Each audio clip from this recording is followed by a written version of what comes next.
The assessment indicated that members of the Proud Boys, white supremacist groups, Antifa, and other extremist groups were expected to participate on January 6th, and that they may be inclined to become violent. Based on the intelligence that we received, we plan for an increased level of violence at the Capitol, and that some participants may be armed. But none of the intelligence we received predicted what actually occurred. Extensive preparations were put into place for January 6th that included the full activation of the And the worst week for Ted Cruz just got even worse, as Cruz was caught playing with his phone or texting or chatting or watching YouTube, who knows.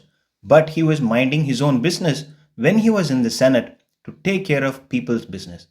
And he did it during the opening testimony of the chief of the Capitol Police at the Senate hearing into the Capitol riot.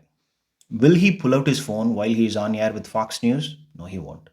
Will he scroll through his phone when a Republican donor is talking to the senators? No, he won't. Will he pull out his phone when he is arguing in the court? Absolutely, he won't. But he did during the Senate hearing.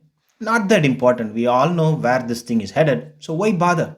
5 people died, so many were injured.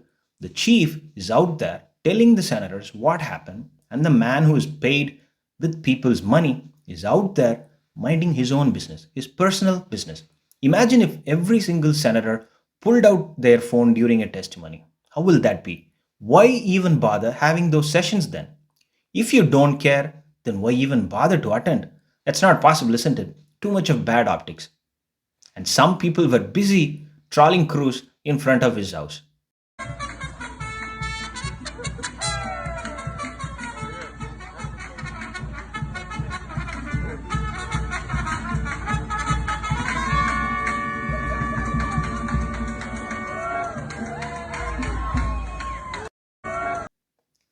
Get home, people. Not worth your time. Cruz will be on the phone, but the mariachi band was a nice touch though. After Cancun, Cruz was taken to task by people and politicians around the country. Even one of his own, a fellow Republican from Texas, made fun of him for his vacation. Well, let's talk about the criticism, and there's a lot of it, and some downright anger at Republican leaders in your state, whether it's your governor, Abbott, for his handling of the storm, for Senator Ted Cruz, for his decision to go on a family vacation to Cancun. Meanwhile, you're seeing high-profile Democrats, Beto O'Rourke, Congresswoman Alexandria Ocasio-Cortez, who lives in New York, organizing phone banks, distributing supplies, raising millions of dollars for Texans in need. Just on the raw politics of this, does that split screen worry you?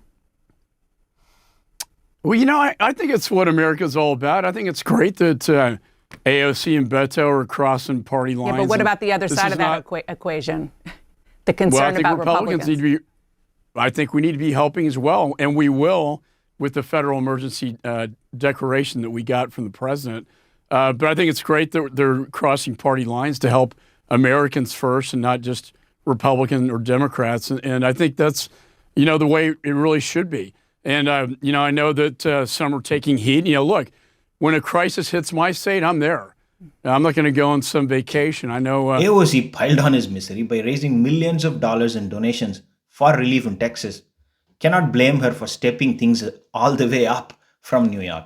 And the comparisons became inevitable. Ted Cruz then went on an apology tour, and now he is running around doing Fox shows and doing photo ops in Texas. So will that minimize the damage? Not so much.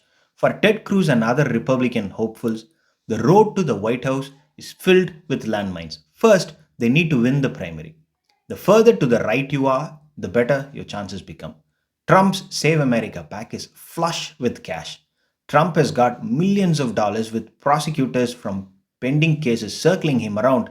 Trump will be better served if he stays relevant in politics. What that means is he will keep the GOP in control, and the best way to do that is by endorsing candidates and helping them win elections.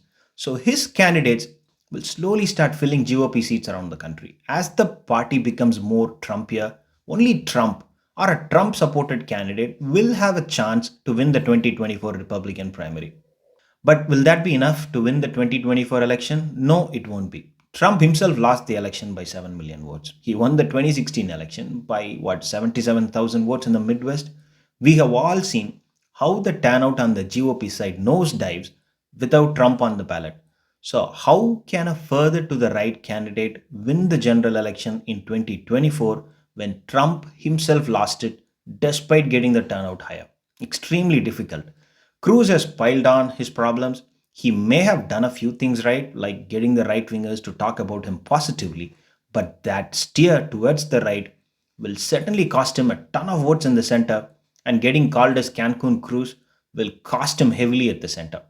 Without getting the support of moderates and independents, Ted Cruz stands no chance to win the 2024 general election, and he himself may have bombed his chances with the shortest vacation of his lifetime.